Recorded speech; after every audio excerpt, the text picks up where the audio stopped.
सोलापुरात परमपूज्य श्री श्री श्री राघवेश्वर भारती महास्वामी यांची अक्कलकोट रोड MIDC मध्ये पद्मावती मंगल कार्यालयात दर्शनाची सोय करण्यात आली होती।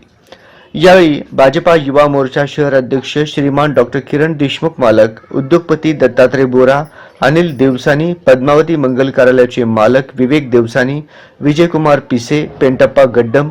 जय नारायण भुतडा, तामिळनाडू उद्योजक हंसाटे, डॉक्टर राजेंद्र गाजुल, नागनाथ पोरंडला, लिंगराज जवळकोटे, पंकज अग्रवाल, प्रभाकर गाजरला, प्रकाश सामल, श्रीनिवास दोंतुल, आकाश आडकी, राजेश वडीशेरला, विजय कुलथे, रोहित बिटला, मधुकर गाजुल, डॉक्टर कृष्णमूर्ती, डॉक्टर कोकुल, श्रीनिवास कोटा, गणेश गाजुल, श्याम बोदत आदी मान्यवर उपस्थित होते।